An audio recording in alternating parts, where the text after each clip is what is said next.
नमस्कार श्रोते हो. देवदेश आणि धर्माच्या या भागात आपण पाहणार आहोत महासत्तेच्या दिशेने वाटचाल करणाऱ्या देशातील आरोग्याचा ज्वलंत प्रश्न. या देशातील स्त्रियांच्या शिक्षणासाठी महात्मा फुले, सावित्रीबाई, महादेव रानडे, रमाबाई आणि अशा अनेकांनी केलेल्या खडतर प्रयत्नांना यश आले आणि आता जवळजवळ प्रत्येक घरातल्या स्त्रिया पदवीधर होताना दिसत आहेत.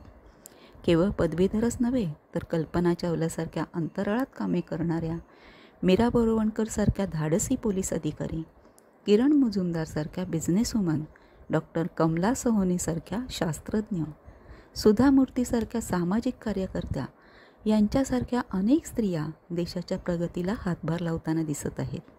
फार सुंदर चित्र आहे हे.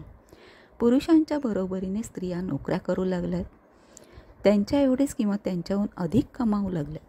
हे सगळे स्तुत्य आहे, पण नाण्याची दुसरी बाजू दुर्लक्षित झाल्यासारखी वाटते. शिक्षण आणि धन यांनी आर्थिक सुबत्ता आली, पण पती पत्नी दोघेही बिझी असल्यामुळे आहाराचे प्रॉब्लेम होऊ लागले. पूर्वीची स्त्री आहाराची जबाबदारी उत्तमरित्या पेलत होती, कारण ती घरीच होती. आता तिला ते शक्य होत नाही. पुरुषप्रधान संस्कृतीतून पुरुष अजून बाहेर पडले नाहीत, त्यामुळे त्यांचे सहकार्य नाही. परिणामी स्वयंपाकीण बाई किंवा जेवणाचे पार्सल मागवण्याकडे लोकांचा कल वाढू लागला. या क्षेत्रात काम करणारी मंडळी कमी शिक्षित असल्यामुळे शास्त्रशुद्ध आहाराची त्यांना माहिती नाही.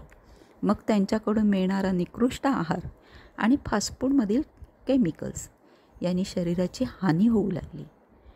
त्याचे दुष्परिणाम वयाच्या 30व्या-40व्या वर्षीच दिसू लागतात. Bharat diabetes capital of the world म्हणून ओळखला जाऊ लागला आहे. त्यामुळे आता निरोगी आयुष्यमान मिळवण्यासाठी प्रयत्न आपल्यालाच करावे लागतील. स्त्री आणि पुरुष दोघांनी आहारशास्त्राचा शास्त्रशुद्ध अभ्यास करून स्वयंपाकीण बाईंना ज्ञान द्यावे. बाहेरील खाणे आणि फास्टफूड टाळलेलेच बरे. स्वयंपाकीण बाईंच्या सुट्टीच्या दिवशी दोघांनी सहकार्याने किचन सांभाळावा, जेणेकरून कुटुंबियांना सकस आहार खावयास मिळेल. मुलगी दुसऱ्या घरी जाणार तेव्हा आई तिला स्वयंपाक आणि इतर सर्व प्रकारची कामे शिकवून पाठवते. आता मुलाच्या आईनेही हे करावे, कारण तोही आपल्या घरी राहणार नसतो. कामानिमित्ताने मुले घराबाहेर पडतात, तेव्हा जगण्यासाठी तोही सक्षम व्हायला हवा आणि आपली गृहस्थाश्रमातील कर्तव्ये त्यालाही पार पाडता यायला हवीत. आपल्याबरोबरच नवीन पिढी आरोग्यदायी व्हावी, यासाठी आपण सर्वांना हे कळायला हवे.